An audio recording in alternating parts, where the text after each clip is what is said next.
네, 안녕하십니까? Good afternoon. This is the special session of Seoul Smart Mobility Expo. I am the moderator of this session. My name is Ho, professor of Hanyang University. As you know, smart mobility includes autonomous driving, MaaS, and UAM. So very diverse types of transportation modes are included in. So how can we materialize these types of new transportation into the existing urban structure? So we will discuss this issue. We have three presenters. The local governments and the central governments are working in this field, so we invited the experts from those agencies to discuss this issue. The three presenters, let me introduce first Mr. Hong Sang-yeon, Associate Research Fellow of Seoul Institute. He will talk about sustainability of smart mobility in Seoul. Second presenter is Mr. Kim Tae-hyung, Director of Research Fellow, Center for Smart City and Transport from the Korea Transport Institute. And the third presenter is Mr. Khalid Al-Awad. He will be joining us online. He's the Director of Transportation Systems of Roads and Transport Authority from Dubai. So he will talk about the smart mobility system in Dubai. So we will listen to three presentations, and after that we will have discussion time. Let me first introduce the first speaker, Mr. Hong Sang-yeon, Associate Research Fellow from Seoul Institute. Mr. Hong, please give him a big hand.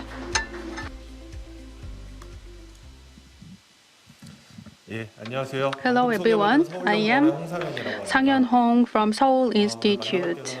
Very happy to see you all. It's hot out there, and thank you for coming up to this high place. Today, what I'd like to say is about smart mobility of Seoul City and how the city is introducing smart mobility and to make it sustainable. New technologies are emerging quickly, and we have witnessed a lot of changes in transportation. And it is not transient, but it will have a long-term impact on Seoul transportation system. And we have to prepare for how to make it sustainable. That's what we are working together with the Seoul Metropolitan Government. I have three topics to tackle today. First is what changes the Seoul city is making, and how such changes will change the transport network of Seoul, and how we interpret that and how we prepare for that from the urban design perspective. City, as you are well aware, is the space of our daily lives. So depending on urban structure, people's livelihood have been impacted. If lifestyle of human beings have changed, then the urban structure should be changed. And the changes to our daily lives and technical developments will also have an impact in the transportation. Let me start with that first. So let's see the socio-economic changes. The demographic structure is changing very quickly. The aging population is the big issue. So the commuting will be largely changed into a friendly or gathering the movement. Then the distance between work and living will be shortened, and their distance of travel will be shortened, but the frequency will increase. That's one big changes we have to consider. And before the COVID-19, we have had online shopping and working at home, virtual meetings as well. But, working at home is not easy at all. But after the COVID-19, we accept these types of technologies. So the existing systems and the technologies have been accepted and spread very quickly. So the work transport has turned into virtual, and the shopping transport has turned into online and a physical logistical transport. At the same time, the transportation system in Seoul and metropolitan area has become wider, and the transport has been considered as public sector, but it has linked to the platform services, so it has been industrialized as well.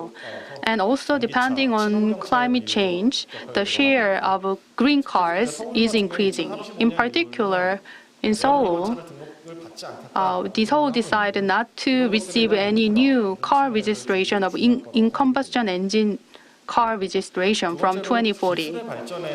And let's look into the technical development. Thanks to the technical development, mobility paradigm is making a shift. The first is that the means of mobility becomes diverse compared to the ones in the past. We are now having autonomous vehicles or UAM, and that will be commercialized very soon. And the second technical development is that the eco-friendly mode of transportation is increasing, and these changes change the definition of transportation. So instead of transportation, we are more like to talk about mobility. Transportation in the past had largely about delivering in mass by public, but the mobility is largely shaped by private sector, and it's more like customized services for each individual. Of course, we are not free from the influence of the public sector, but the weaknesses will be supplemented by the new mode of mobility. If you, for example, if you love to drive to commute, but parking is not easy, so that can be tackled by the new mode of mobility. And all that help the urban design to transform from car-oriented to people-oriented. Parking lot and the roads are largely focused on the vehicles, but we turn those spaces into people and culture-oriented one. So from the city perspective, what we have to focus on is that we have to understand the technical roadmap by each and different field, and to turn that into new roadmap reflecting the mobilities.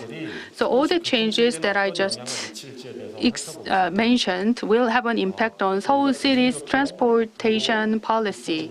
There are mass transportation, road, and traffic operation and logistics. So let's start with the mass transport. Mass transport is having the fixed route and the fixed schedule. It delivers mass public who are not unsatisfied. We will keep having these types of mass transport, but at the same time, we will have some hub-oriented artery road, and at the community level, we will provide the sharing means and also respond to the demands. For the road, the roads are largely designed for the vehicles, and with the vehicles at the forefront, we build the bus lane and the bicycle lanes. But the artery road will be largely reorganized for the essential transport, while the community road for the travel and trip. And we need to pay more attention to the community road. It should encompass multiple purposes and multiple means and multiple classes. The third is traffic control and management. So far, we have different policies depending on the mode. So the operation policy has been divided and separated. But in the future, that operation policy not only include mass transport, but also signal, parking, and sharing platform. That means, the information will be collected and monitored, and that will extend to the operation and control in the future. And let me just talk about the logistics. So far, the logistics are largely done by the trucks, and it will be operated and led by private sectors.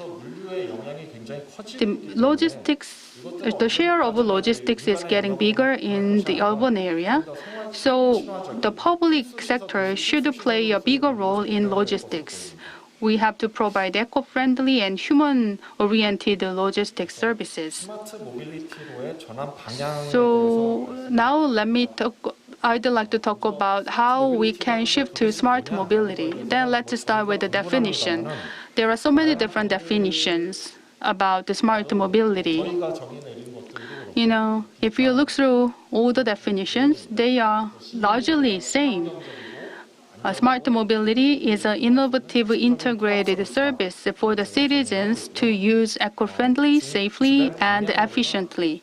The major direction is first to accommodate diverse new modes of mobility. Mass transportation is responsible for 60 million trips, so we can ignore the importance of mass transport. We will keep having mass transport, but at the same time, we need to have new modes of mobility to erase some inconveniences coming from the existing mode of mobility. And the second direction is to seamless connection between different mobilities. We usually call it integrated service or MaaS. That's another direction that we need to shift towards. And the last direction is to make most of the existing infrastructure for multiple function and multiple purpose.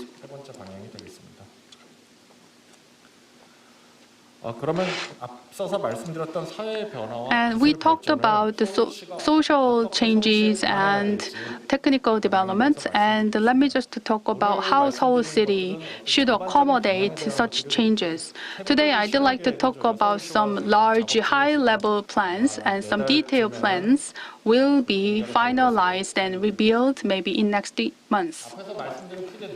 There were 4 tasks, and each task have 2 key issues. And key issues have some multiple elements, and some should be done by Seoul City, others done by private sector and central government. It's all mixed up. Out of many, there is one commonality that should be implemented by the Seoul City. I picked 2 action items for policy and 2 other for the implementation. Let me start with the mode.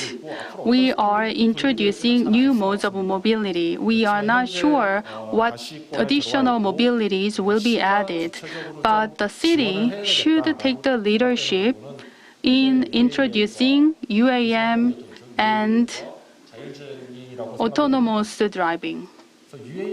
UAM, which stands for Urban Air Mobility, it is not for individual, but for mass transport. We have to have such perspective to UAM.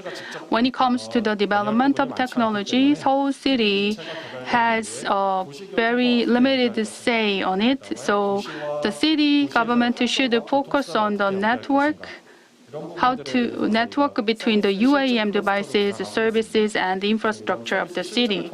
So throughout the service demonstration, we can have a better understanding what will be the optimized operation of platform and services for the future. Maybe UAM port can be come at the terminal facilities or some mega stations around the city. And for the artery transport inside the city center, there are pretty large parking lot, and that can be the candidate for the UAM facility. And also for the driverless driving, at the very beginning, the passenger car, instead of a passenger car, the driverless driving should be applied to the mass transport. Bus-only lanes are very abundant across Seoul, so it is not intervened by other transport, and it has a publicity as well. So the bus lane will be a very good place to test autonomous driving. So with the proven technologies from that test, we can expand it to the individual vehicles. The second is about infrastructure. I said we need to accommodate and link diverse means of mobility. So to link activities and the trip, we have to have some hub and a multimodal parking lot to accommodate all different mobilities. At the mobility hub, as I mentioned earlier, it is kind of linking all different hub facilities for different means of mobility. And the UAM port should be included, and the EV car parking and the charging facility should be included. So some supporting system should be built. And it can be used as urban logistical services. And so it is kind of supporting to make a shift of the logistics into eco-friendly and driverless. And another point is that the mobility hub should play as a role as a hub of the city center.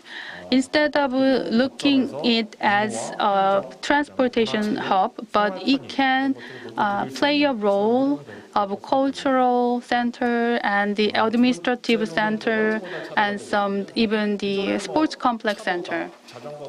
And the second part is a multimodal road. So up until today, every road is defined by its purpose. Some roads are for only the buses, some others for the bicycle. But the electric kickboard and some scooters for the senior citizens and people with a handicap can travel freely regardless of the lanes. So we have to have a multimodal road to accommodate such kind of mobility. This is about policies. The dynamic pricing or reasonable pricing should be considered to encourage people not to use their vehicles, but to use the mass transport. And we also consider sustainable smart logistical platform. If we integrate everything into one, then the city also monitor them. So this is that diagram. This diagram shows that operation platform. Seoul City is actually designing and building the operation platform. Currently, depending on the mode of mobility, they have different and exclusive operation platform. And so the first step is the integrating the transportation data based on HMAP. And in the second stage, we have to build some monitoring system at the 3D top piece level. And third, we have to build a mass management platform. And how smart mobility changed the lifestyle of Seoul citizens. On the left side is the future mobility. On the right side is the existing one. With the introduction of UAM, we can trip faster and safer, and the dark and congested road will turn into some spaces where people can make exchanges and cultural activities. And also inside the car, people can enjoy more individual times. This is the wrap of my presentation. Thank you very much. 홍상현 박사님 감사합니다. Thank you very much. Personally, I have worked with Mr. Hong on many projects. He used 15 minutes to talk about the smart mobility in urban area. It was a very insightful presentation. I hope that in the future we will have a more nicer project coming on. Next, Kim Tae-young will talk about the smart city vision. Please give him a big hand.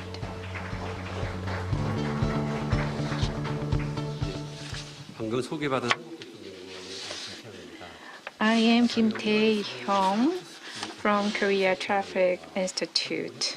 We have established a Smart Mobility and Smart City Institute Center, and that center studies on the smart city planning and the equipment and facility development program.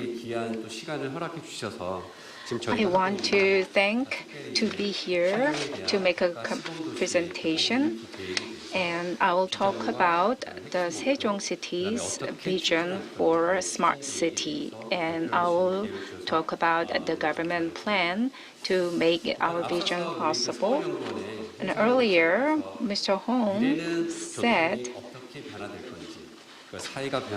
about the future of our society in terms of mobility, and the Seoul city's mobility development planning was explained by Mr. Hong. And continuing on that topic, I want to talk about smart city and smart mobility innovation, in particular the Sejong city's smart city pilot program.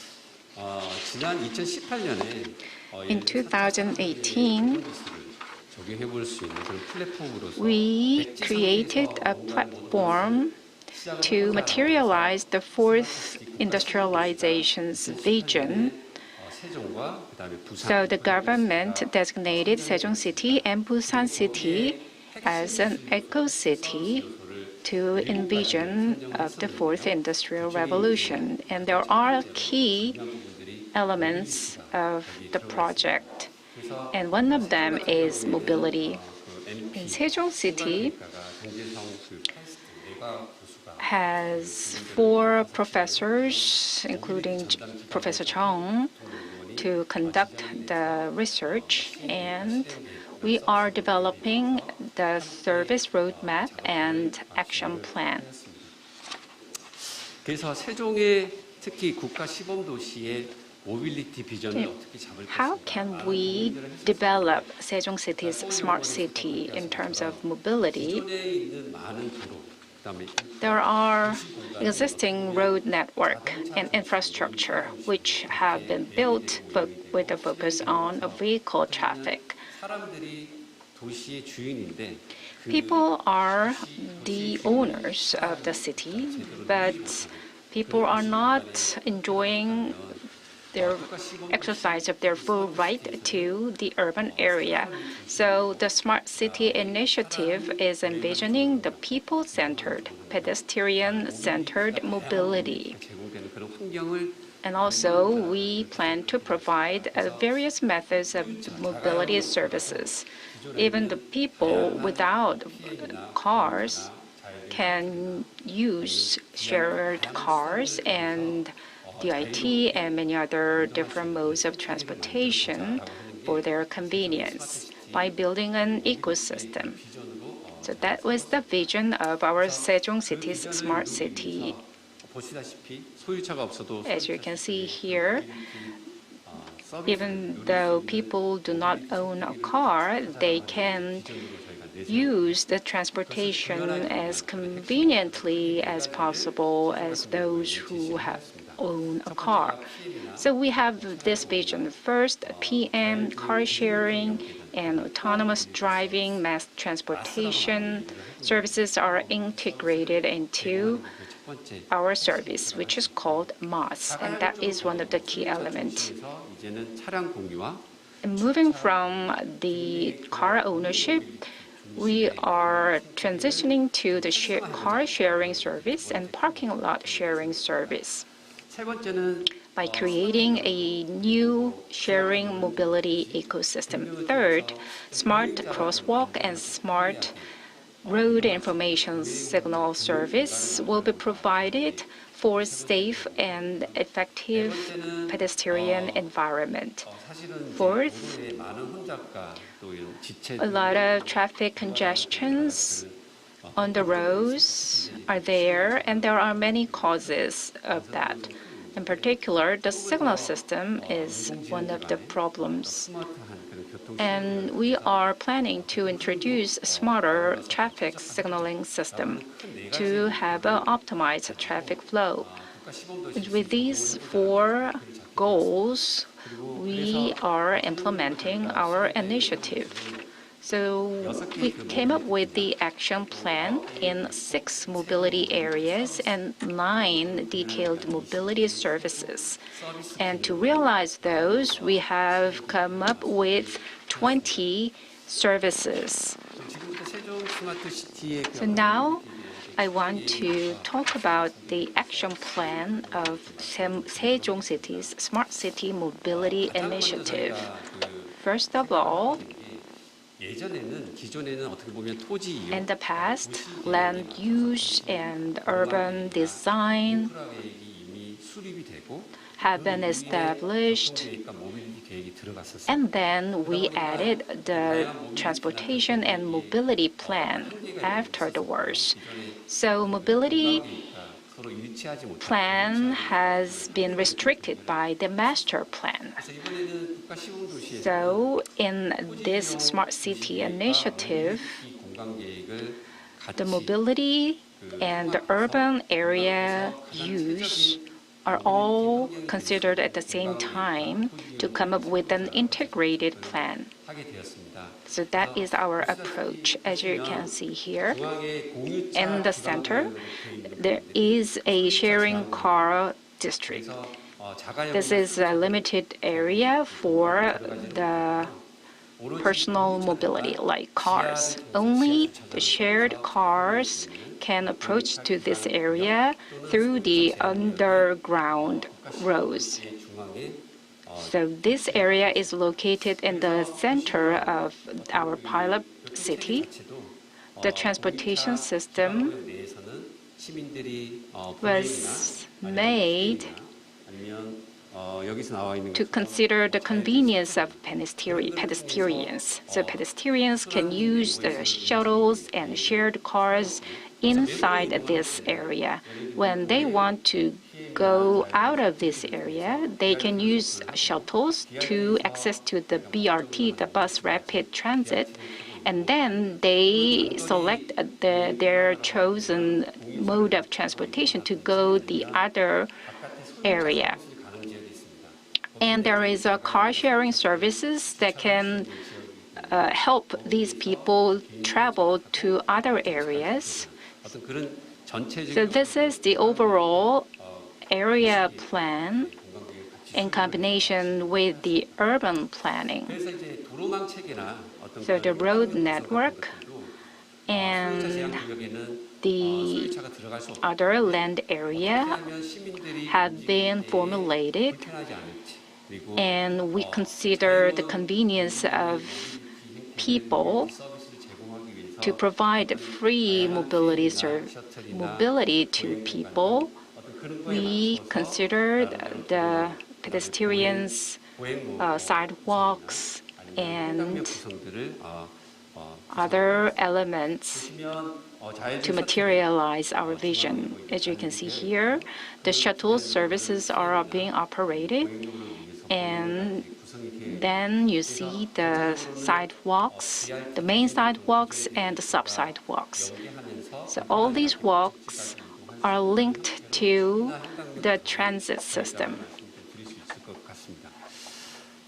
그리고 그 소유차 제한 구역 그 순환이라고 아까 말씀을 드렸는데요. That the zone that are restricting the access of the personal mobility has the shuttle services. So this is the shape of a circular ring, and inside this zone, we operate the shuttles. I hope that it can be operated 24 hours later on. For the convenience of users, we are planning to have the bus stops, the shuttle stops, 20 meters apart, and that's our planning. So to accommodate this plan, we are adjusting the land area mapping. Next, about personal mobility sharing service. The Smart Mobility Initiative of the Sejong City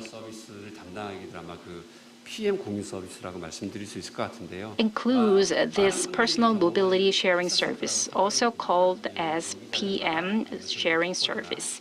The electric scooters, electric bikes can be used.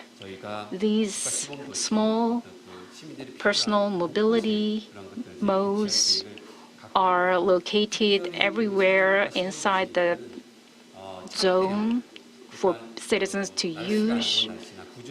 So there are some sheltered areas for these electrical mobilities for the people who have difficulty use these.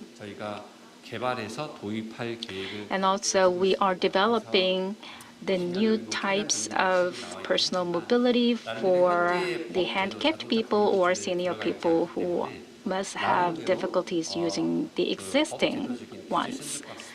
And also we are introducing the sandbox to come up with the right regulation. And the next one is car sharing service. This is the service about sharing the individual cars. There are different car sharing service providers. They usually operate the service based on their own stations, but in European countries or in the US, they have this free-floating service. So everywhere, people use them and just park them, and then other people can use the cars wherever they find them on the streets because the locations are not fixed. So we are thinking about introduction of this free-floating service. So the individual users or the businesses can utilize this free-floating service. So in this regard, we came up with the Car Sharing Service Act by revising the existing law on car sharing service. Next, the autonomous driving mobility service. The special zone, as I mentioned earlier, is about 3.5 kilometers in parameter. And inside the area, we are planning to run the shuttles with a capacity of 12 passengers because the individual cars owned by individuals cannot access to this circular ring zone. So we already have some self-driving shuttles that run on a fixed routes. And also we are planning to introduce on-demand shuttle service. Next, the integrated mobility service, which is also known as MaaS service. So all types of mobility services can be integrated in a single platform. So one-stop reservation and billing services can be materialized in this platform. Next, the on-demand mobility service. It's also called BRR service.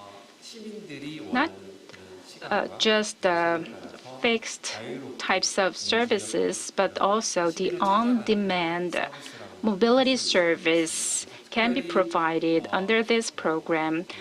The service provider just send the mobility modes to the users when they call for their service. So they can provide the service for the elderly people or people who have difficulties in their mobility. People can make a reservation for the service and pay it, and we are also improving the service stations. Personal parking lots can be rented out depending on the owner's decision. So that is a P2P service. Next, smart road service. It is about providing smart traffic signaling system. We are discussing with the police about this. And also, we are thinking about introducing the smart emergency vehicle priority signal service. Next, the safe pedestrian service. The children or the pedestrians need to be protected. So we came up with this idea of provide the service for pedestrians to reduce the traffic accidents. So you can refer to these as the government projects. We are introducing Smart Mobility Living Lab, and it will be introduced a few years later in order for citizens to experience smart mobility service in this living lab. We have come up with this idea. As you can see here, we have the pilot city program, and the area that has similar condition as the pilot city, we introduced this living lab service so that the citizens there can experience smart mobility in our pilot project.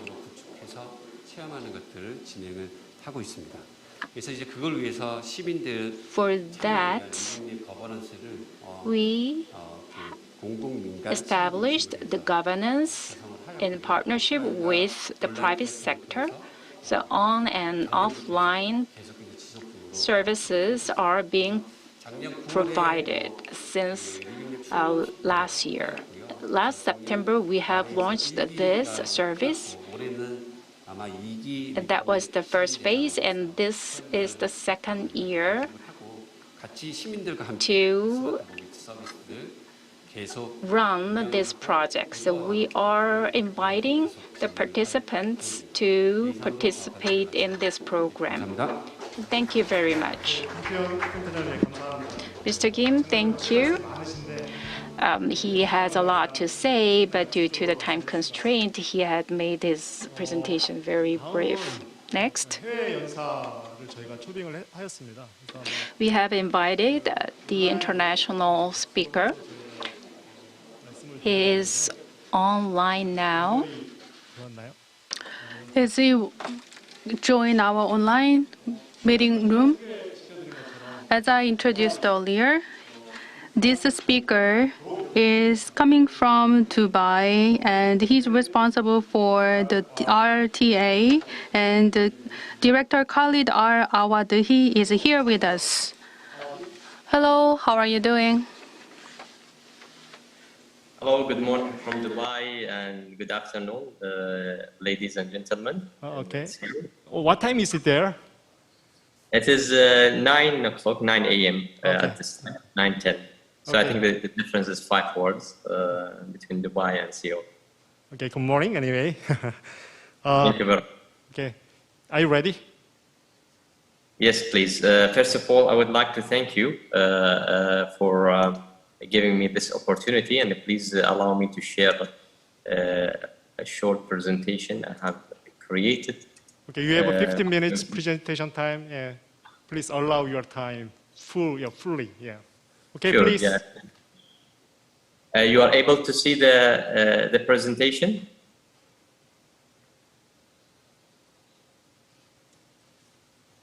Yes, we can see that. Good. So just allow me to introduce myself. I'm looking after technology and transportation in Roads and Transport Authority in Dubai, as well as also working with a team in delivering the vision of Dubai for self-driving mobility. And definitely Dubai is working on different mobility aspects to make the mobility smart. One of the main strategy is the self-driving strategy that I'm going to talk about it a little bit in more detail. Just it's very important that the government of Dubai set a target in 2014 to make Dubai the smartest city in the world. And definitely this plan will be focusing and is focusing on different aspects when it comes to the city. So it's not only transportation, it's about the governmental services, the public services, the infrastructures, and the different aspects of the living services around the city. Dubai launched recently a very ambitious plan, 20 years ahead, a plan called Dubai 2040 Urban Master Plan. This plan looks after the city in different aspects. It's look after the way the city will be shaping in the next 20 years. And one of the main aspects is the transportation. So the target that has been set for transportation to make it more reachable. What basically the plan will be aiming in the next 20 years is to make 55% population will be living within the reach of 800 meters from main public transport modes, station.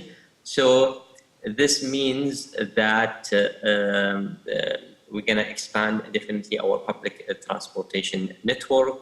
We're going to also expand more in terms of the shared mobility. And definitely one of the way that we are aiming to deliver the shared mobility is using self-driving transportation system. So the strategy of Road and Transport Authority in Dubai is definitely supporting the governmental vision, and our projects and our plans for the coming 20 years definitely will be supporting this vision. So going more into more basically detail about, as we see, one of the leading smart transportation strategy is the 2030 strategy. So in April 2016, His Highness, the Vice President of UAE and the Prime Minister, and also he's the ruler of Dubai, Sheikh Mohammed bin Rashid Al Maktoum, he announced that in year 2030, 25% of our transportation system will be done and people will be traveling using self-driving transport mode. This is a multimodal strategy where we will not be focusing on a specific one or a specific mode. It will be more and will be diversity in terms of the mode. So worth mentioning that Dubai Metro was inaugurated in 2009, and at that time was considered to be the longest driverless metro, electric driverless metro. So definitely the metro transportation and the expansion of the metro also that recently did happen to as you know that Dubai is hosting the EXPO this year in October. So also we have expanded the network of the driverless metro, and this will be contributing dramatically and in big way in the target that is set for 2030. one of also the very recent announcement and agreement that we have done with General Motors Cruise. This was publicly announced and partnership that Dubai will be working with General Motors to deliver self-driving taxi in the city. We are aiming by 2030 we'll be having 4,000 fleets of around 4,000 taxis that will be definitely will be contributing in a big way in achieving this strategy. But nevertheless, also there are other modes that will be also empowering, that will be going through the plan, like self-driving buses and also small shuttles and others that will be contributing to this strategy. It was very important since we started the strategy in 2016 to define what are these the building blocks that will make a successful delivery for our strategy and will put the base of let's say the base for achieving the projects and the initiative of this strategy.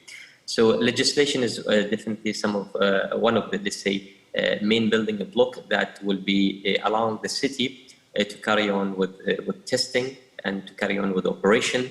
So we had the first legislation that will be allowing testing of self-driving to be done on upper roads was already announced in 2019. Currently, we are working for a legislation of operation that we are expecting to finish in the next 12 months. So it will be allowing an operation of the self-driving taxis commercially on the road of Dubai. We are working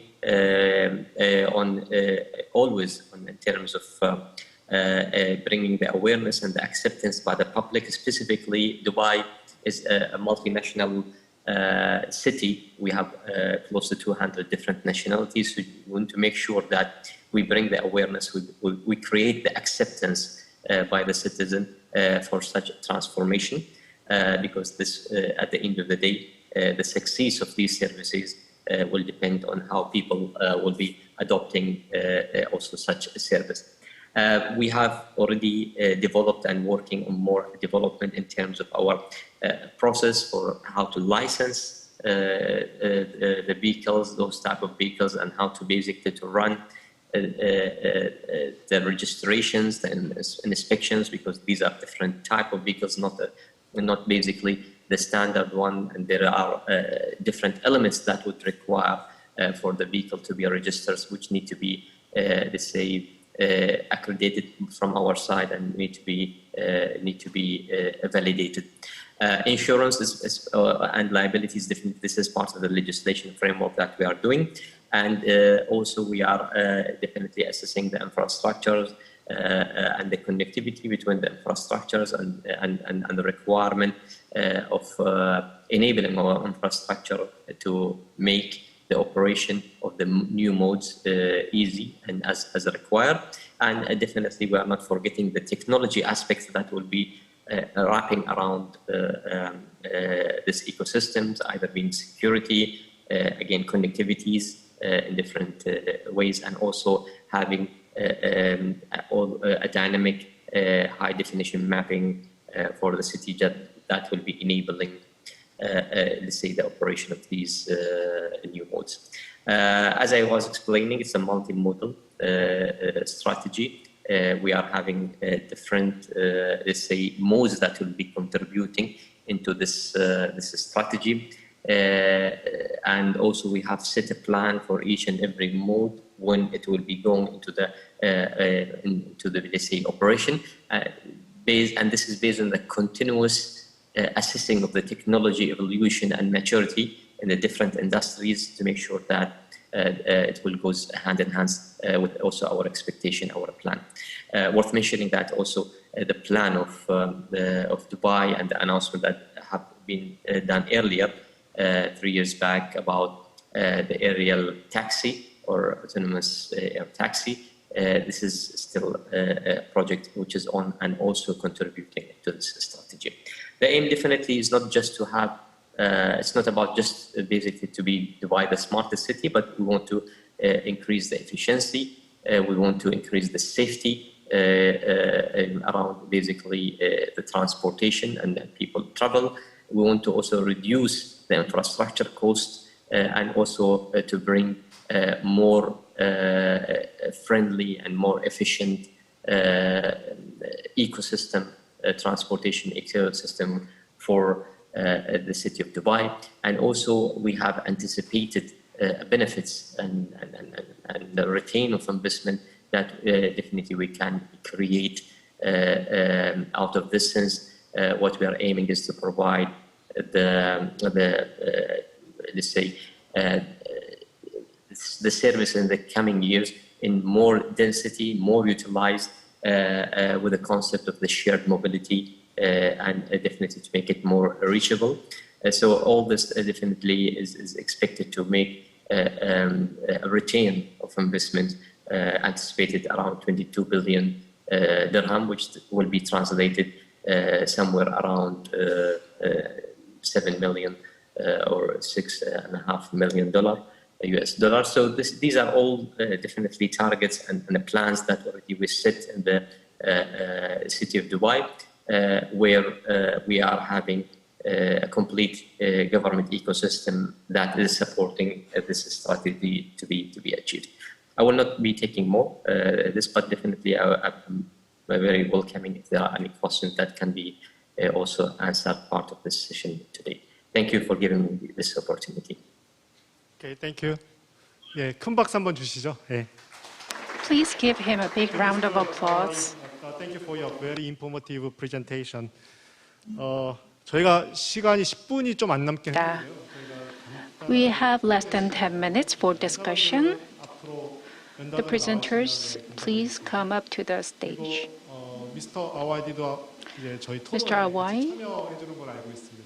can join us in the discussion online. 그리고 시간이 허락한다면 If time 플로어에서 allows, 질문도 갖는 시간. I will open the floor. 네, 그 아주 이제 긴 스토리들을 이게 짧게 발표했으면. We have compressed long stories about the smart mobility programs.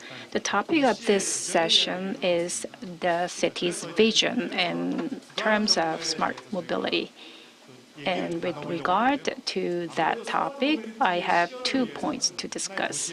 To realize smart city mobility, the city government and the central government and companies, citizens, all different stakeholders should be able to participate in the newly established governance. So regarding that governance, from the perspective of the central or local governments, is there any opinion about how to build that governance? Mr. Hong, please. 네.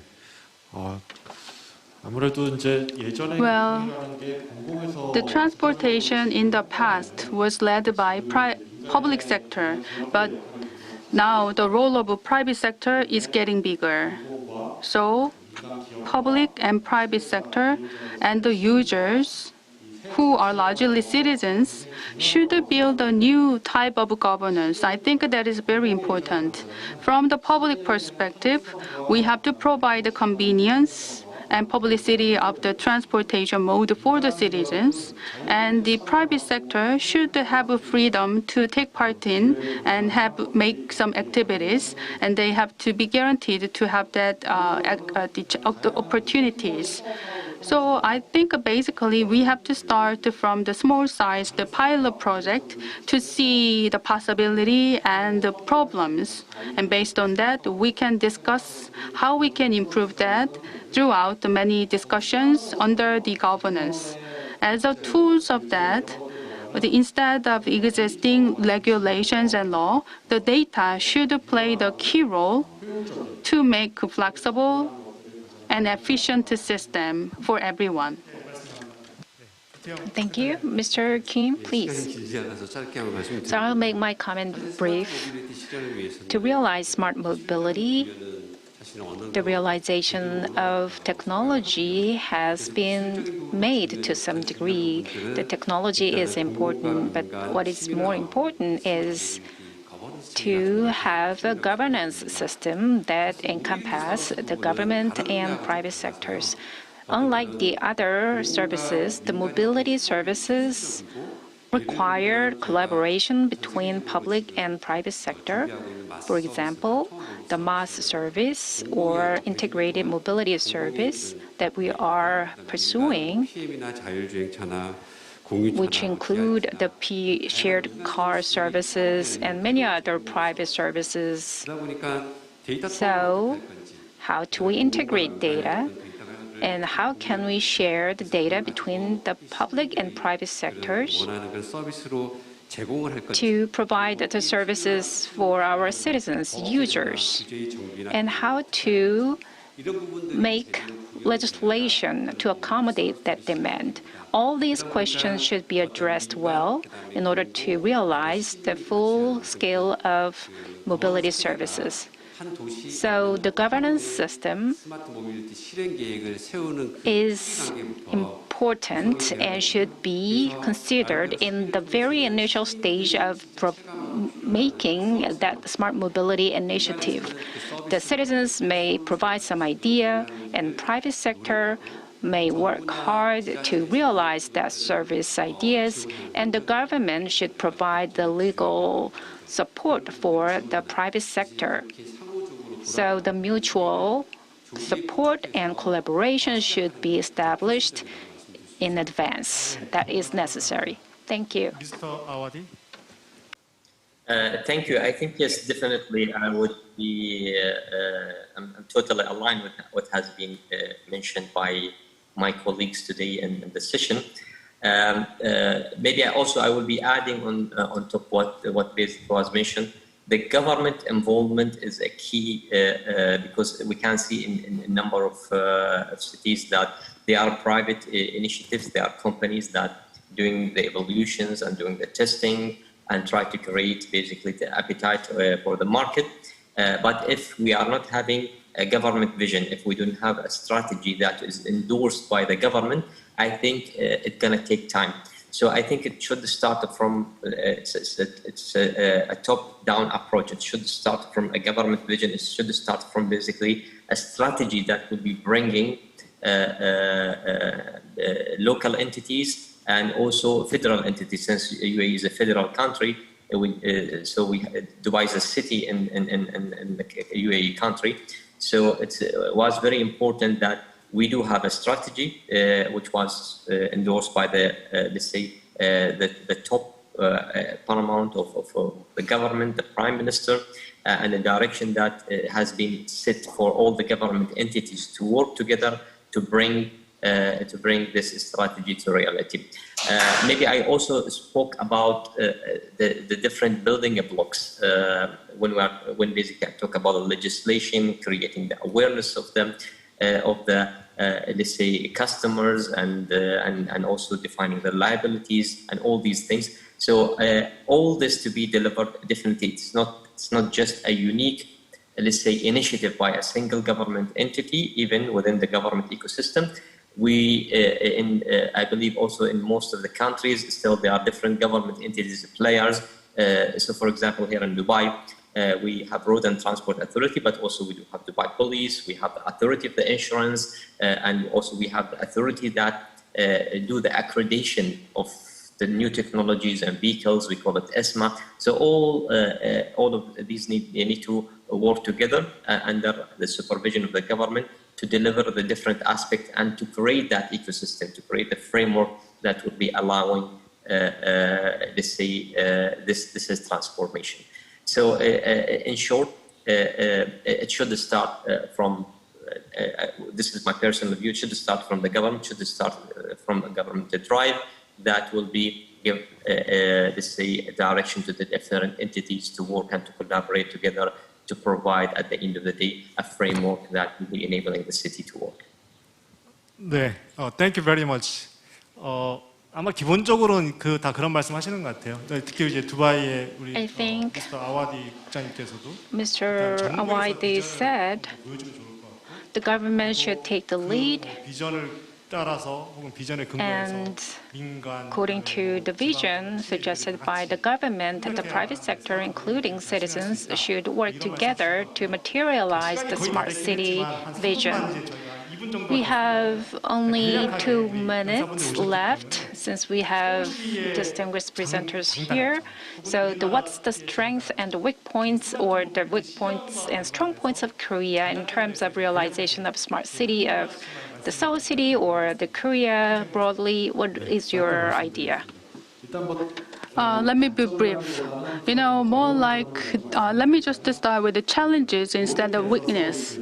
Mobility as a service or MaaS. To go to the MaaS, Seoul and the metropolitan area 너무 많이 고도화가 된 것 같다는 생각이 듭니다. believe the Mars is too advanced from the existing infrastructure and system. It has a very complicated transaction system and very complicated operation system.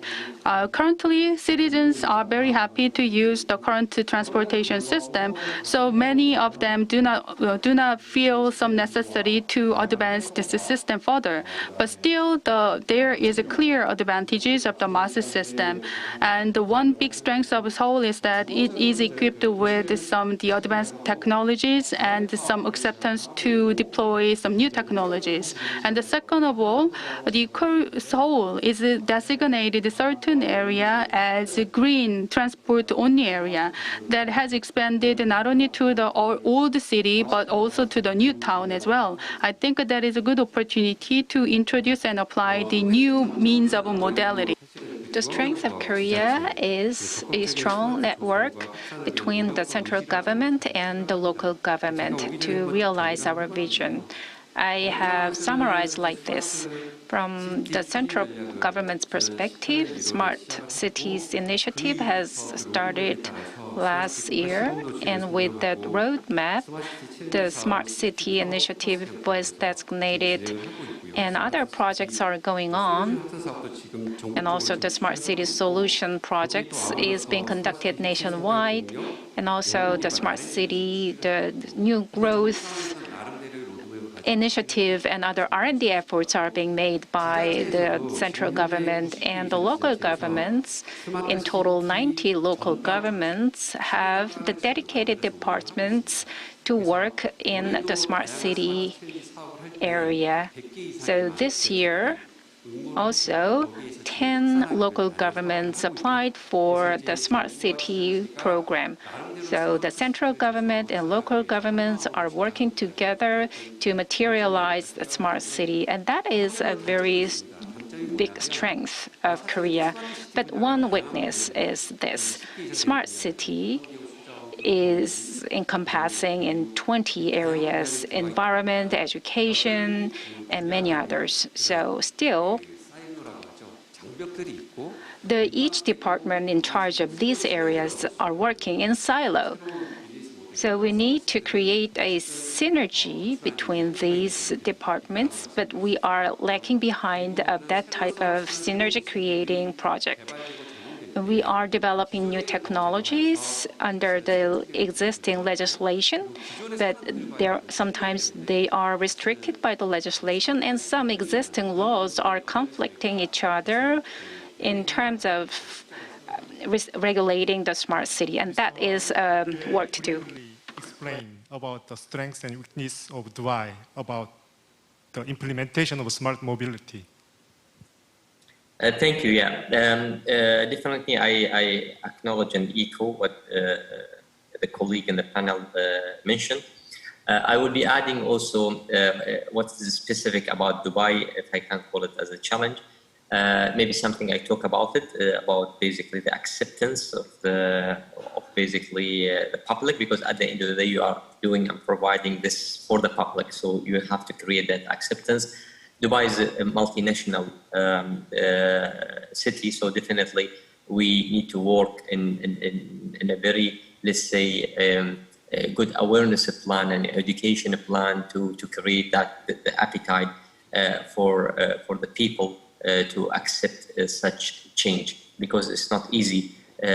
For example, that you have a taxi service today with a driver, and between and day and night to introduce a service with no driver, definitely people they need to be aware. You have to create the trust. You have to basically create the confidence. So this is something definitely need to be addressed. Second thing, since in the region, in the GCC, in the Middle East, and specifically GCC, we know that we basically adopting technologies from around different, let's say, countries around the world, being Asia or Europe or US. So what basically is unique about this this area is for example, the weather condition is not something that is friendly. It's very harsh. So most of the development is happening for these technologies outside this region.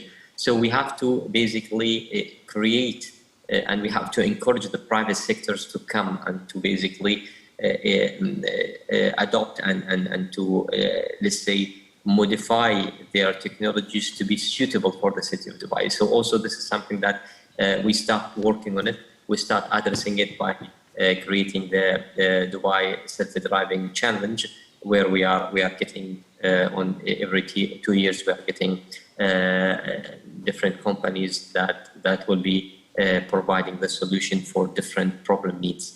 Like in 2019, we have created for the first and last mile. This year in 2021, we are having for the logistic deliveries, and this goes on. In terms of basically, I think you asked about the challenge, and also you asked about the strength. The strength, as I did mention, is more or less depends on the endorsement of the government.